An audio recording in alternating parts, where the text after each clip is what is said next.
Silamukela silibingelela njalo ehlelweni lethu Asikhulumele phezulu. Mina ngingu-Craig Ncube namhlanje sile inkosi yethu u-Chief Khayisa Ndiweni wasentaba zinduna.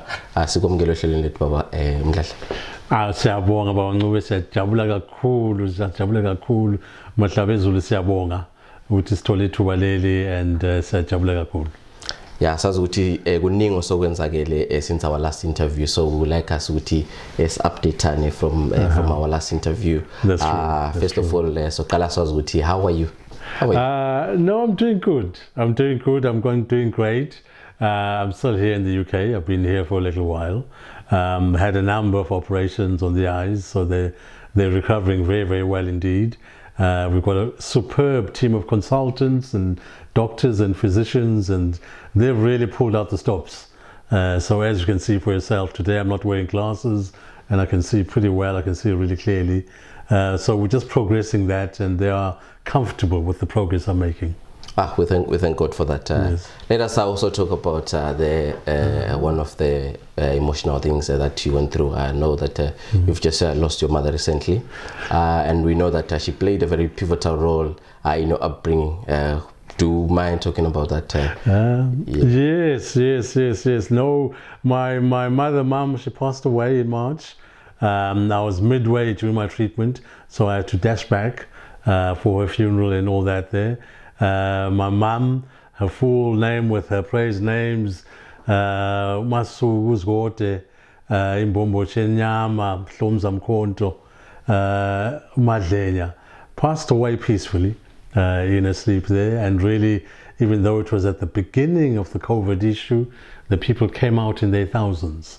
It was a funeral whereby really it was a celebration rather than a downside or just a mourning period. It was a celebration on many fronts, because it wasn't even just for us as her children, but also for the greater majority who saw her as their mentor, their mum. She was a hands-on person. She came directly from the Masugu Royal House in Gwanda. She was Icheche, so she knew how to do the things that should be done within the royal arena. So that reflected that whole thing. And really, for such an occasion to happen whereby you've got a number of royal families sending dignitaries to ensure that she's laid to rest perfectly well, that showed the level where she was at. That showed the level that was where it was at, because I think we had royal families from the Kumalo royal family were there, royal families from the Dlamini, the Mswati royal family, the royal families from the Zulu, Zweletini royal family, and also from the Xhosas as well, Zwelonke as well. So yes, it was a good occasion. We sent her off well. It's people may be a little worried about why is Mdladla using such words as good occasion. It's because when someone has just about touched a century, they have achieved a vast amount. Very few people do that. Even if you've got all the wealth and the money in the world, sometimes you'll be denied that ability by the Maker. The Maker will deny you that. Right. Well, she was 96 when she? She was 96, yes. Right. Okay. We thank God for that. We thank God for that, because in some of your interviews you spoke about how she touched so many lives in Ndaba Zinduna. So how has that affected the community of Ndaba Zinduna, losing Umama Weskoti? It affected them a huge amount. But conversely, it brought them together. It brought them together in their mourning, in their grief, and in their thinking about the whole thing. It brought them together as a family to say, really, we should do well by Umama who's just left us. So it's pulled Ndaba Zinduna really tightly together, and the community at large is working very closely indeed. Yes. Right. I think you also spoke about that it happened, of course, in the pandemic of COVID-19. Would you like to speak about the situation back home? What is happening? Are they handling the COVID-19 situation well, or what's going on? The COVID-19 situation back home is terrible. These are the occasions when, putting politics aside, these are the occasions where you see for yourself that we actually do not have a government, because there is absolutely nothing that is coming from the government side to do the things that a government should do. People are really left destitute on their own. Myself in Ndawazinduna there, I was constantly looking out to say, could I possibly see the footprint of the government? And I did not see that. So the situation that we have, especially in the communal areas, in Zimbabwe, 70% of the people live in the communal areas, live in the rural areas. That is where our biggest population density is. So you can imagine, if you're not doing anything to that mass of people, you're going to have a problem and you're going to have a situation. All we can say currently now, because there's zero testing, all we can say is that there seem to be so many funerals, so many people passing away. No one is trying to ascertain why they died. Was it COVID? What was it? I am just mindful that when we do eventually begin to analyze the stats, we're going to realize that Zimbabwe, the death toll in Zimbabwe is in the thousands, not the nonsense numbers we've been hearing. That's cloud cuckoo land stuff, because you cannot bring out figures which are in double digits for such a pandemic when across the Limpopo you have South Africa that's through the roof already. Are people trying to tell me that the river Limpopo can stop COVID? So that's pure nonsense. When eventually we do an assessment and a review of the whole situation, let us not be shocked when we find figures running in the thousands and thousands and thousands of fatalities as a result of COVID in that particular way. But really, in answer to your question there, people are having to survive by themselves, to do things by themselves, to try and do things on a daily basis by themselves as a community. It's shocking because there's also been allegations of ministers stealing the aid monies. What do you make of it? It's terrible, but then again, we must not be shocked in Zimbabwe. I mean, I don't know how many millions came from abroad, came into Zimbabwe for the PPE, for the personal protection equipment. And within 5 working days, 2 million of that was found here in Budapest, in Europe, in the bank account of a short little man who's got 2 little butchers. How does he get 2 million US dollars within 5 working days? So obviously Interpol intervened, Interpol got in, sent official letters to the government of Zimbabwe. Those assets have been frozen, have been seized. But what really annoys me profoundly is the fact that even after that initial 2 million was found, they then proceeded within another 4 working days to lob another 2 million in Mauritius. And that too was found. So we don't quite know how many places this money was taken, but what we do know is that that money did not do the job it was sent out to do. And for us and a lot of the traditional leaders, we were saying, please, for heaven's sake, if you are going to assist us, do not give the current administration money. Assist in kind, bring in equipment and all those things, but under no circumstances bring it in as hard money, because it will be stolen, and it has been stolen. And to bring it home to everybody, it is like someone walking into Mpilo Hospital or walking into Guy's Hospital, and you see a patient lying on the bed, terminally ill, and you as a doctor, instead of treating that individual, you start going through their pockets to steal their money in their pockets. That is how low our current administration has got, profoundly low. That's why really, when it comes to those particular matters, I don't mince my words. When someone has done wrong, they've done wrong. This mob, they have done wrong. Right, that's shocking. We will talk about the clinics and the hospitals later on in our interview. First, let's just cover the waving stories that we've been hearing. Yes. The controversy, the chief being attacked by the ZANU youth. Yes. So let's just speak about that. What happened? There I was coming out of a Trade Gold Magistrates Court, where I'd been attending the hearings for this case that lasted over 2 years plus. It was a case that was brought in by ZANU-PF, trying to find a way of how to destabilize me within Ndawazinduna. So it was a case that really had no merit whatsoever. It was nonsensical. It was about looking at some thorn bushes, why I should remove those thorn bushes. So when I was coming out on one of those days there, I walked across from Tregold Magistrate Court to my car, which is parked to the side there. And as I got to the car, there was a crowd around there. I could see that there was an PF crowd, because some of them were wearing the t-shirts. And as I approached the car there, one of the chaps said, Chief Ndiweni, today we're taking our car. And so I replied to them, I said, well, who are you? Whose car do you think it is? Because as far as I'm concerned, it's my car for my job that I do. So then that's when a struggle ensued, and this is 12 midday in broad daylight. Two individuals, one on either side of me, grabbing me, and we rolled on the ground, were rolling around on the tarmac, right in Bulawayo, 12 midday, and they were trying to get the keys off me, and they failed to get the keys off me. But they'd surrounded the car, and they were saying, we still want to take the car. So I explained to them, well, look guys, really, it's my car, but if you really want this car, I'll show you what value I put on it, and I don't really mind about it.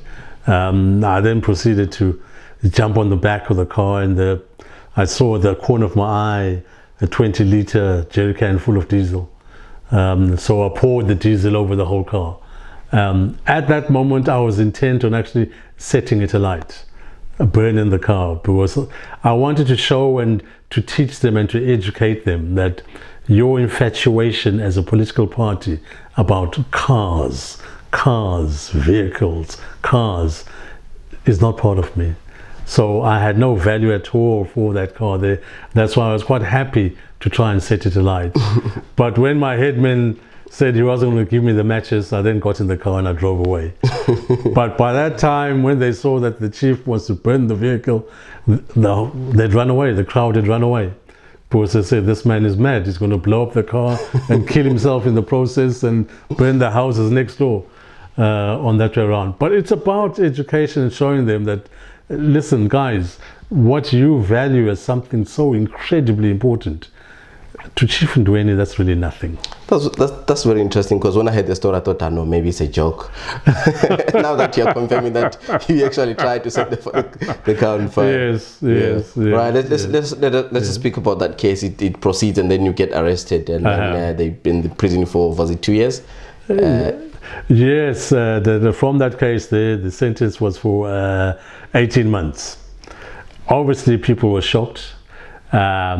It troubled the authorities as well, because they didn't know how to handle this particular situation.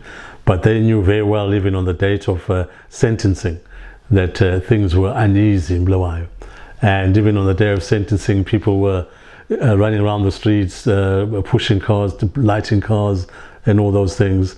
It was a futile gesture, because really, when you look at the whole situation, there was no legality involved in that case. It's got no merit, it's got nothing towards that. But nonetheless, since they had the military and they got the police and the support unit there, they took us to jail. Even in the truck, when we're leaving, on the way to jail there, to show what the situation was, we left at about 10 midnight. It was 10 o'clock in the night. So they tried to delay the release process until that late, in the hope that people in Bulawayo would have gone to bed and gone home. But even at 10 p.m., people were outside the Tregold Magistrate Court, and really they were quite angry. So when we left there, we were packed in this vehicle very tightly. Many of us, it was full to the brim. And there were cars in front of us from the support unit, fully armed, riot shields, everything, bayonets and guns, and also at the back they were there as well. And I remember one old man, I think he's been imprisoned in these trucks for a very long time. He was drunk and he was sitting down. There was no place to sit down, so we were all standing up except for him. And so he's speaking there to himself, and he's saying, hey, my goodness, today we really must have a criminal amongst us. So many police, so many, we must have the biggest criminal in the whole of Zimbabwe. Until someone said, hey, you, that's Chief Ndiweni. They said, oh, no, Chief, no, I didn't mean those words. I was just looking at that. But it was that situation whereby we then go from a completely ridiculous situation, and you are taken to a jail for incarceration. And that is when it comes full in your face, the status of the country called Zimbabwe. We are on the floor. Right. Given the appalling conditions of the hospitals and clinics of Zimbabwe, what's prison like in Zimbabwe? Prison is the worst of the worst, purely because they have failed to deliver. When we got there at 10:30, 11 o'clock at night, out on the streets there was some lighting, but when you got into the prison itself, there were no lights. There were no lights because the prison service has not been able to buy light bulbs for the cells. So you walk into an area, into a situation which is pitch black, no lighting whatsoever. The Kami Remand Center is a remand center, a Victorian building. When they built those cells, they were called single cells. They are 1 meter by 3 meter. That's the space for a single prisoner there. So when that prisoner brings in their bags and things, all the property is stacked in there. By that time, that prisoner only has 2 meters to play around with. But because of the situation in Zimbabwe, in 2 meters, you are faced with 5 prisoners. They put 5 prisoners in a 2 meter space.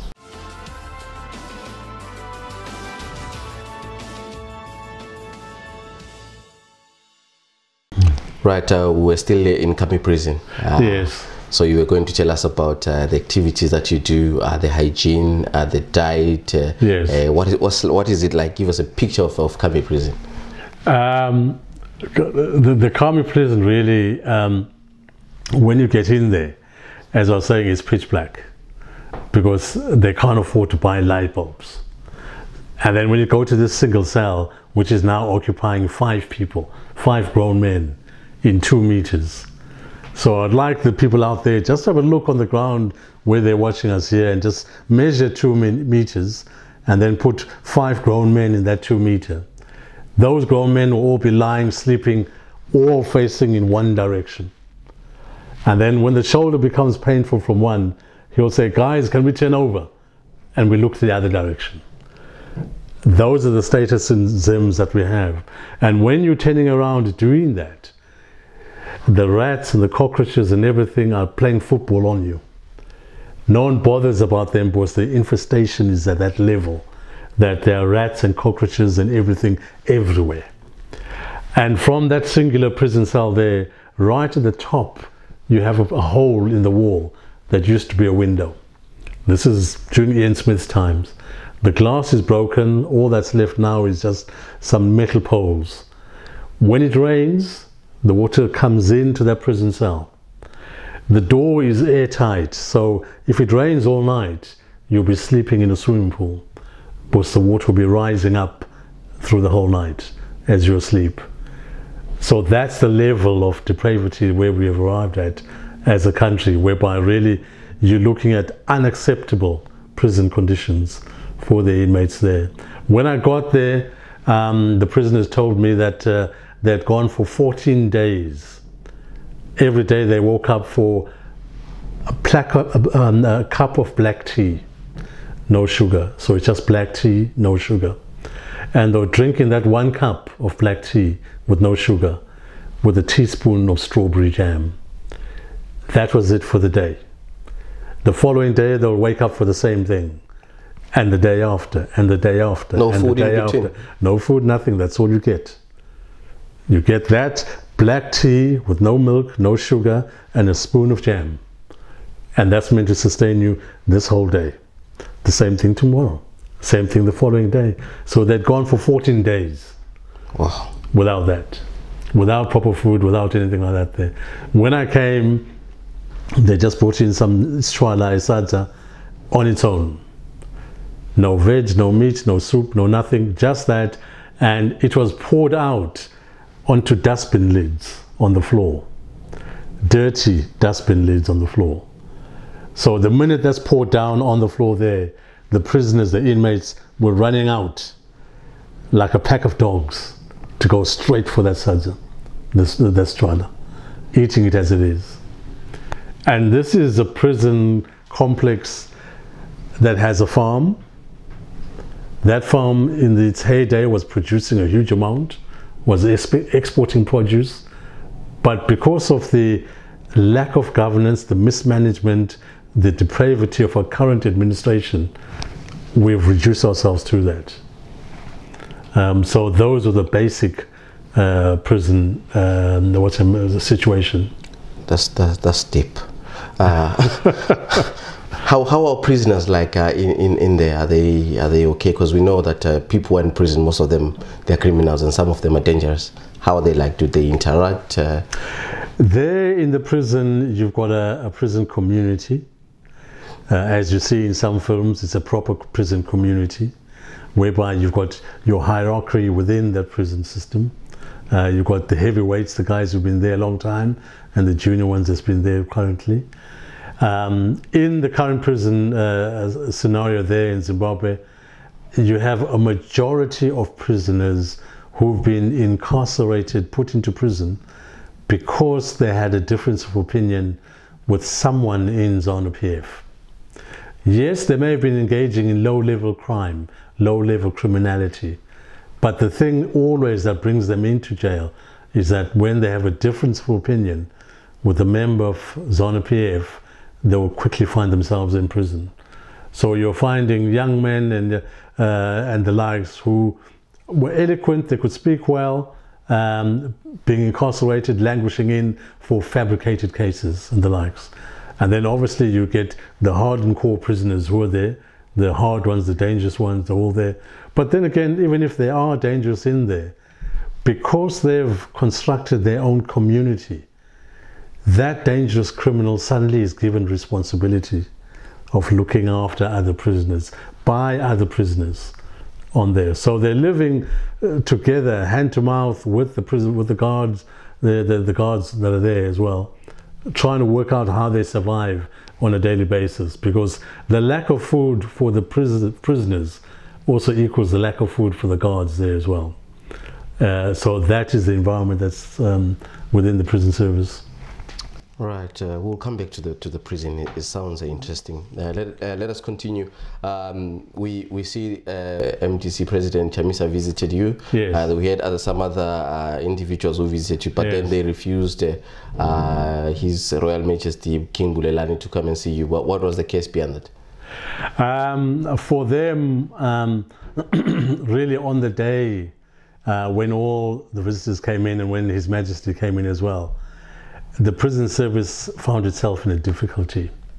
When Khayisa came in to visit me there in the prison, he came in purely because he had a whole ring of lawyers with him. And when he came in there, he said, in addition to that, I'm also a lawyer coming to give Chief Ndiweni advice, legal advice. So it was difficult for them to stop him coming in. But for Ubayete, when Ubayete came in, they really put down the hatches, because they said if we allow the monarch to come in here, it's going to be mayhem inside that prison. There's going to be madness going on in that prison. People are going to be jumping up and all sorts of things. We will lose control of the prison. So they had to find an excuse for denying His Majesty access to the prison. And the only excuse they came up with was that he didn't have any Zimbabwean documentation on him. So they were viewing it as a foreigner coming in to visit a prison inmate in Kami prison. But when you think about it logically, even that then is still not a good enough reason, because even as I am right now with my Zimbabwean passport, I can go to Women's Scrubs and register to see an inmate there and produce my ID that I'm Ndiweni from Ndabazinduna from Zimbabwe, I've come to see so-and-so. They wouldn't deny me access for that. But in Zimbabwe they use that on a political level. It was a political thing, really. It wasn't a security thing, it wasn't a legal thing, it wasn't a procedural thing, it was a political thing, whereby they were saying we cannot particularly have pictures of Chief Ndiweni and the king in the prison. So that was the whole thing about it. Right. Speaking about legal advices, you once tweeted that you saw something interesting in prison. Are inmates fairly represented when it comes to legal representation? They are not represented. Really, when we're looking at that whole prison arena, that's why when I left there, and I'm in the process of doing it, is to set up a charity that will work with the prisoners, in all of those prisoners that are there. Those were the Kami prison complex. You've got 4 prisons there: Kami Remand, Londolozi prison, Kami middle prison, and then Kami maximum prison. You have a situation whereby someone is arrested, they're tried, they're taken to prison, they're locked up. Now, when you get locked up in there, they have to, by law, give you an opportunity to try and appeal your sentence and appeal the case. There's a difficulty when you are giving an 18-year-old a one piece of paper, A4, for that individual to write down their application for appeal. The individual has difficulty in reading. The individual has difficulty in writing. How then can that individual engage in a legal argument on paper as to why he should be paroled or removed from the prison? That is purely nonsensical. So in that regard, that is why I've been pushing hard to say, let's get this charity up and running, which will give them legal advice, which will take the paperwork from them, which will do the appeals on the behalf of the prisoners, which will do all those things. Because at the end of the day, people must not be confused. They mustn't say just because Chief Ndiweni has been to prison, he's now backing prisoners, he's backing the one who stole my car, who stole this, who stole this. The bottom line is, it doesn't matter who you are in society, the rule of law must apply. The rule of law must be applied. Because for each and every one of us, a dark day can come whereby you are accused of a crime that you did not commit. The rule of law then must come into play. And if you did commit a crime, then of course you'll be incarcerated, you'll be locked up, and the sentence will be duly served. But it will be duly served when the rule of law has been applied and it has been found beyond reasonable doubt that you are guilty of that offense. So it's about bringing all those things. And for us, we have to be very mindful that if I'm saying to you 60 or 70% of the prison population currently is in jail because of political issues, that should scare all of us. Most definitely. Yeah. Right, let us speak of dethroning the chief. Yes. Yes, there were the news was saying that Chief Ndiweni has been dethroned as a chief. He's no longer a chief. There was a letter that came from the president with having to look at the cultural aspects of how we do things in our culture. Yeah. So what's your take on that? Once again, that was politics. Totally, completely politics. The politics which they used or tried to use, they tried to use it in a legal context. But even then, the legal argument has got no basis whatsoever. It's zero. It is something that they were trying to do and to try and push it on. At the end of the day, what people have got to realize is this, that with any chief, and even myself included here, the Ndiweni clan were not made chiefs by a politician. The Ndiweni clan were not made chiefs by any president or any prime minister or any minister or any member of parliament or any government. The Ndiweni clan were made chiefs by His Majesty King Mthwakazi, King Lobengula, and no doubt also King Bulelani, who's with us now, the current monarchy. So our chieftaincy line comes from a monarchy. It does not come from the political arena.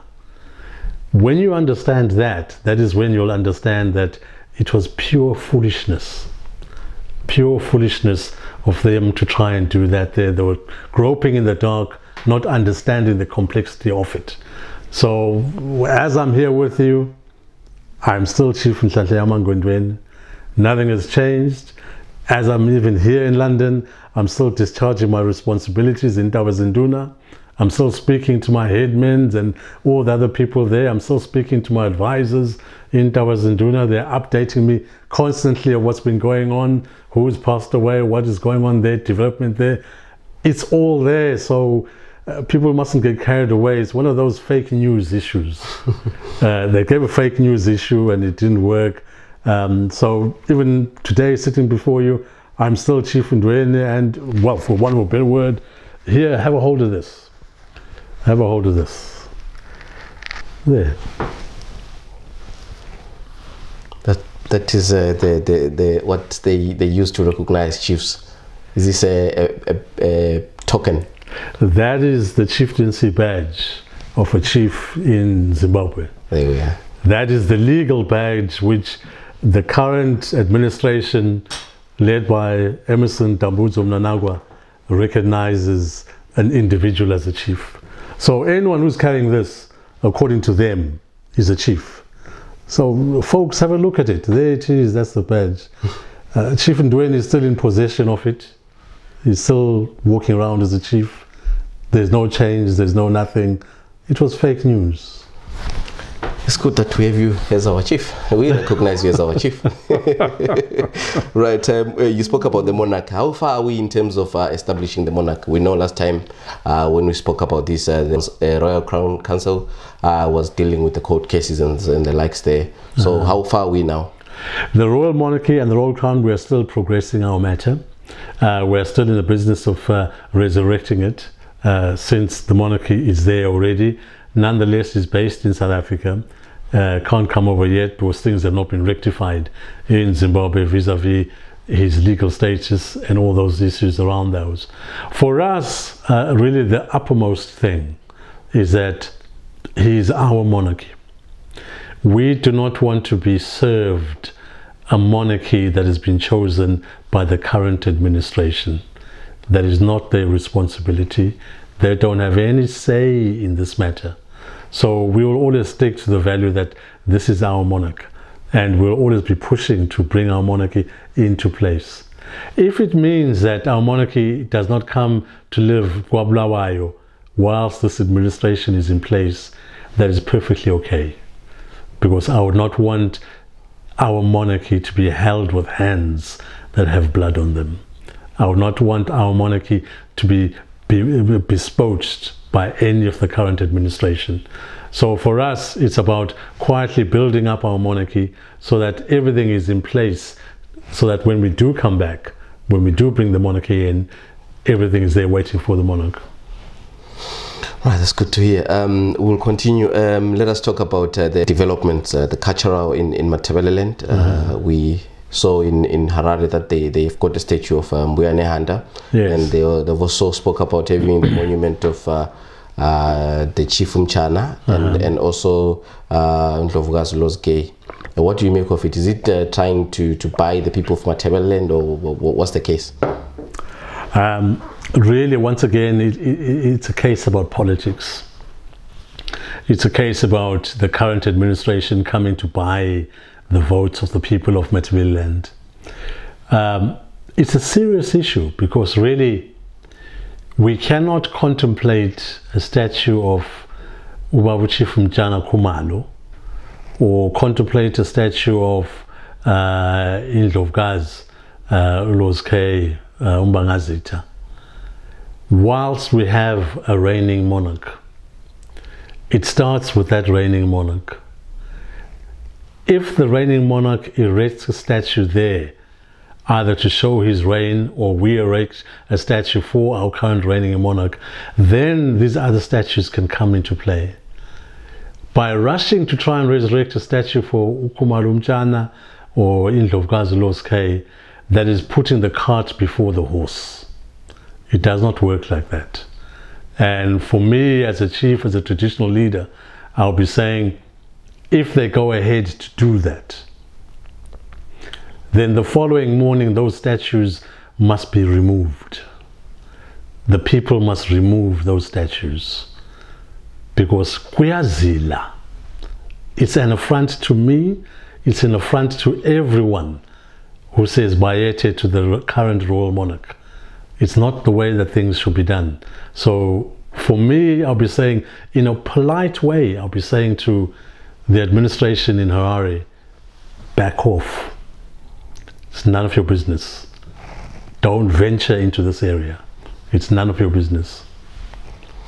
Right. Still on the culture, we saw you in most of our cultural gatherings, always wearing your traditional garment, imvunulo. Yes. So, what do you take of the chiefs that do not wear these things when it comes to that arena? We're coming sort of like after a very long time. Our culture was downplayed for a very, very long time indeed. So I wouldn't be too hard on some of the chieftaincies, some of the leading traditional people, if they don't have the full attire or part of the attire, purely because they're taking over their roles and responsibilities from individuals who also did not have the full attire. But I think now the time has come whereby we are all looking back, we are all comfortable in who we are. The time has come for them also to begin accumulating the proper attire, the rightful attire, so that when it comes to such events, they should come out in precisely who they are and be proud of it and celebrate it. Because it really doesn't work, it doesn't add up. If you go to the neighboring countries, you'll find that neighboring traditional leaders and chiefs and the likes from Zambia, Botswana, Mozambique, Malawi, right the way around, these are individuals who wear boldly their traditional attire, who they are, what they're doing. And I saw that for myself when I was in Blantyre, Malawi, when I'd been co-opted into the United Nations traditional leaders discussion with women of Africa. We had over 96 monarchies there. That's 96 royal families there, who were in their full glory. You did not look or try and find out to say who are they or what it is. It told you straight away when you saw and you came up across them that this is a monarch, this is a monarch. So for us, that is what we want. That's the future where we're going to. And really, after all, if we're going to look back and say, well, what was the War of Independence about in Zimbabwe? It was about culture also. It was about every single man and woman in Zimbabwe being able to be comfortable in their culture. So we are 40 years down the road. For heaven's sake, let's do something. Still speaking of that, we know that most people, they criticize His Royal Majesty King Bulelani of not having his attire as well in most of the gatherings that he does. Why is that? His attire there has been put together for the royal monarchy.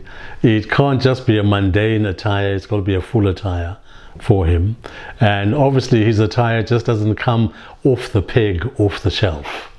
There are traditional things that need to be done with respect to that attire before it comes out into the open, and there's a traditional ceremony that needs to be done for that also to happen as well. So we'll get there in time. The people will see the monarchy in the full attire when it's appropriate, when we reach there. All right, okay. Mm-hmm. Right, we will continue speaking about Kukurahundi, as it is what is happening now in Zimbabwe. We saw Mnangagwa going to Matabeleland, and he has promised to compensate people, and the lady Janet, she's accepted on behalf of the people. What do you make of it? Really, timing is so important.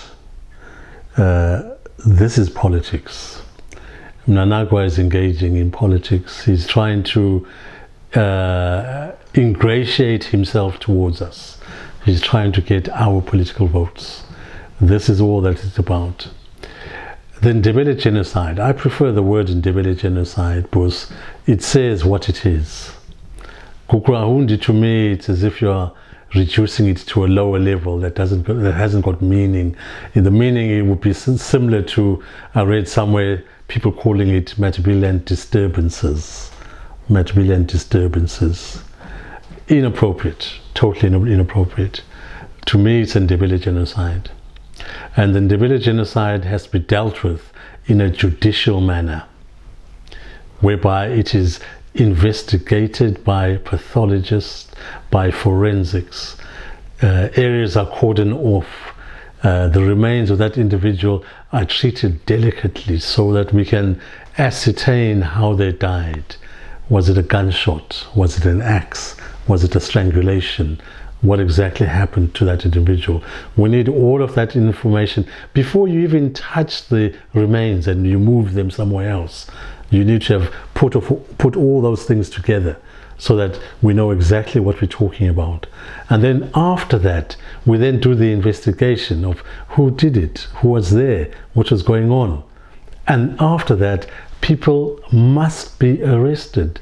We can't get away from that. People must be arrested. And if they are tried and found guilty, they must be incarcerated. They must spend years in jail.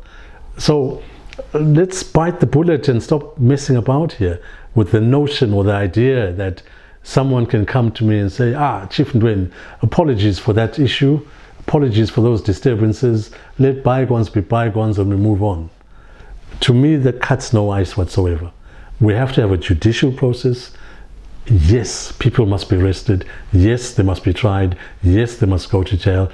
Then when we've completed that whole process, we can then begin to look at peace and reconciliation, of how to bring the nation together, how to do the whole thing there. That is the way to go about it. Currently, what Nanagwa is trying to do, he's trying to start to take the peace at the end and put it at the front. It won't work for that. And for us who have read up about the whole thing, who've studied the whole thing, the person at the moment who's suspect number one is the current leader of this administration, Mr. Emmerson Dambudzo Mnangagwa. He is the suspect number one. We cannot have the suspect number one telling us how to engage in a judicial process. It is like someone goes to your house, steals your television. You come across him at the supermarket. He says, "Oh, don't worry, good friend. I stole your TV, but we can talk about it." You will go ballistic at this individual. So if you can go ballistic with a simple TV, what more when we are talking about thousands and thousands of lives? I mean, to put it in context, look what happened to that young man in New Zealand who went shooting people in the mosques. I think 51 or 52 people died. He has been incarcerated in jail for life with no prospects whatsoever of remission or parole. So if that system can go down so hard on a single person for 51 lives, what more the 30, 40, 50,000 lives? Speaking of that, do you see that happening anytime soon? Because we know that we heard Parents Shiri, who's also supposedly a suspect as well, who died without being tried. Do you see that happening to Mnangagwa anytime very soon? The fact that Parents Shiri died doesn't stop the process. We will engage in a posthumous trial of Parents Shiri because we want to know what Parents Shiri did, where, how, by what means, who was he working with, the whole thing, so that for documentation and for legal purposes and for the whole process of the healing and the likes, we need to trial Parents Shiri, even though he's dead, but we can do a posthumous thing upon him so that it clarifies the whole thing, so that we know where we're standing. And really for the Zimbabwean thing, because they've been trying to get away with it for so long and they've used so much resources in trying to get away with it, we want to bring in a number of new precedents in dealing with our genocide. Precedents number one, we want to say, if anyone has gained by the Ndebele genocide, whether it was the suspect or his family or his friends or his associates, they too must be brought into the net. The principle of guilty by association must be applied. They too must be brought into the net, because the act of genocide is not just a singular act, it is an act that has a number of ripples towards it. So when it comes into that there, precedent number two if they've accumulated any wealth as a result of genocide, that too must be confiscated and brought in to the whole thing there. So we're looking at the full legal due process, with a number of new legalities being brought in because of this issue. And the latest issue will be really regarding the exhumations of bodies there. That too must be brought in to the crimes of genocide. So that for me, I'll be asking people out there, men and women out there, wherever you are, if you come across people engaging in this activity, please record it on your phone, write it down on a piece of paper, write down a car number plate. If you get a name, get the name of the individuals doing these things.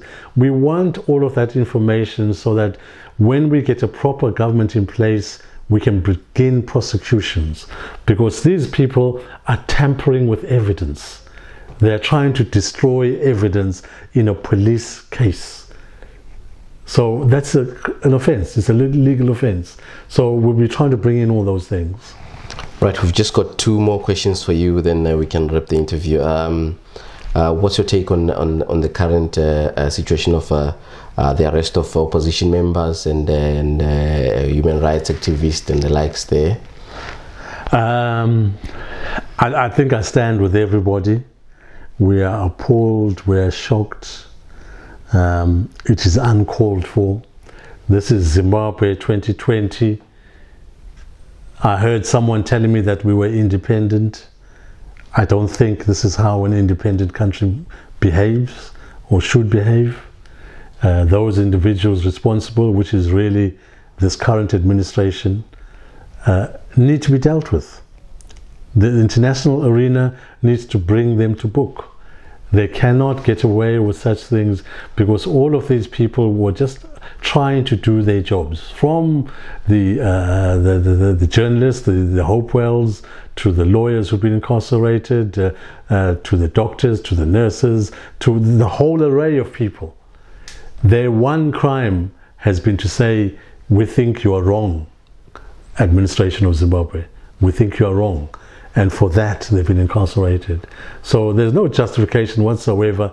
And all of these laws they've been fabricating and putting together, and particularly these laws that are trying to muzzle the people, stop the people from talking, they should be done away with. And so that is why really I'm very much for the idea of a transitional government, so that it can tear apart 80 to 90% of the current laws, chuck them in the bin, and bring normality to the situation. And yes, for me, I'll be saying that with that transitional government, it should definitely look at the first possibly 3,000 to 4,000 highest ranking officials in the current government, to look at them, to look at their lifestyles, to see how they accrued this wealth, how they did these things there, because we need to put some justice in there. So that we can actually turn the page and move forward. In Sindebele, we've got a simple term. It says, "Icala aliboli," translated, a crime will never disappear. A crime will never get rotten. This is what we're talking about. It is not about vengeance. It is about the principle of the rule of law. What Zimbabwe has been doing to date has been doing rule by law, whereby they craft a reprehensible law and then they beat you on the head with that law. That's not how to do it. The rule of law is when everyone accepts the idea that we are all under the law. Even myself sitting here, I must be mindful to know that I'm under the law, that I must behave in a certain manner, I must conduct myself in a certain manner, because the law could be applied to me. The minute I wake up one day and I think I'm above the law, then things have gone wrong. And things have gone wrong in Zimbabwe. Right, this brings us to our last question, that we're in 2020 now, August 2020, and we are here in Zimbabwe, and all these things are still happening 40 years after independence. Where do we go from here? Where do we go? Really, I think for us, we've arrived at a situation whereby The time for hard talk has arrived. We need some truths. We need to speak some truths so that we can produce the roadmap for the country. Number one, hard talk, we have to agree that the current administration has failed. I mean, how it's failed, each of us here can speak for a whole year without stopping telling how it has failed. So I won't go into that. All I will say is that the current administration has failed, and as a result of that, we have to look at a new road path. Now, if this current administration has failed, as we have agreed, we then cannot even contemplate for 1 second a government of national unity. Folks, throw that rubbish outside. A government of national unity is rubbish. You are fooling yourselves. You are fooling everyone around you. We tried it. It did not work. Here we are, back to square one, an even worse situation. So anyone who is flying a kite about a government of national unity, please throw that rubbish away. It will not work. What we want is we want a transitional government. A transitional government that has politicians right at the end of it, at the edges of it, and technocrats in the center. The Minister for Justice must be a retired judge with an impeccable CV. The Minister for Health must be a retired physician with an impeccable CV. The Minister for Agriculture must be an agronomist who can show his CV that he knows what he's talking about. Because we're looking at a situation whereby the rot has come in. ZANU-PF has spent 40 years producing one thing, that is how to stay in power. They have not engaged in one day about governance or governing.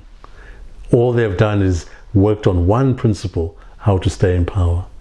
So we need to get rid of that principle, sweep it aside. And it's only a transitional government that will have the strength and the will to do that. And before people jump up and down, absolutely on no conditions, no, can this matter be discussed in SADC, or can it be discussed under the umbrella of the African Union? We've given these two institutions 40 years to try and help us. They have failed. The time has come to take this issue to the international arena. Let us go to the West. Let us be bold enough, strong enough to go to the West, convene meetings there, put our house in order there, craft a government of transition, and then implement that government in Zimbabwe. And when we say implement that government in Zimbabwe, invitations will be given to everyone who wants to take part in that summit for Zimbabwe, the roadmap. Any party can choose to abstain, any party can choose to join. But what all parties must be recognize is that if they choose to abstain and not take part, they will not stop the process. The process will continue in their absence. The government will be crafted in their absence. So that old idea that people will think about ideas and then go to Harare and try and persuade Harare, folks, we don't have that time anymore. We don't have that luxury anymore. We need to move forward. We have a lost generation that we need to capture. This generation was called born free.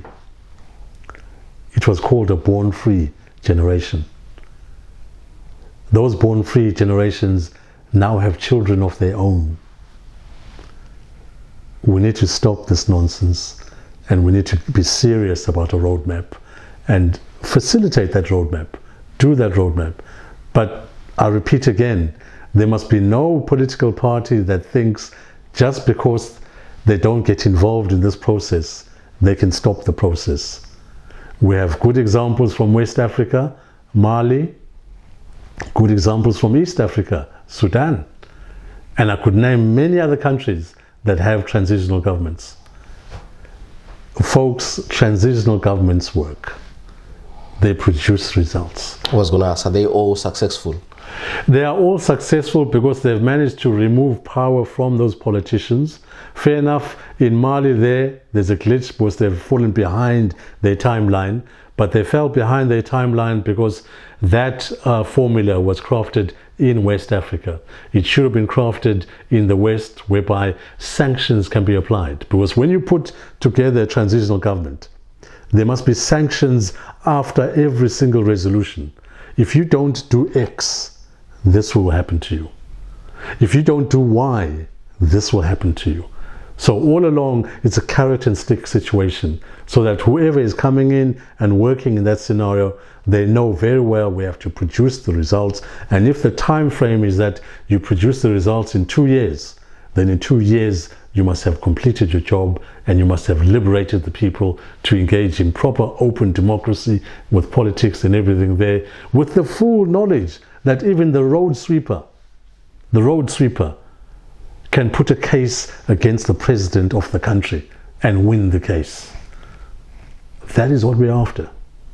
That's what we're after. But even on top of that as well, as I normally speak in my conversations, Zimbabwe is a nation of nations. It is a nation of nations.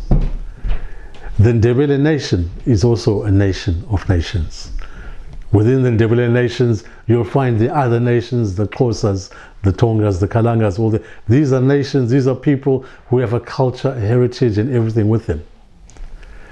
A transitional government will give all of these nations the opportunity to speak, the opportunity to breathe, the opportunity to enunciate what they want as a people. That is what a transitional government will give, because that's the benchmark for it. So we have everything to aim for on this transitional government. But if people or those powers that be try and do a government of national unity, then we'll stay as we are for the next century.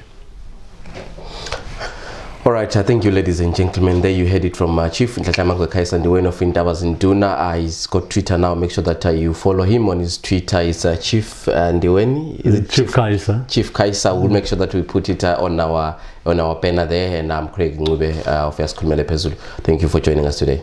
Thank you very much indeed. Thank you.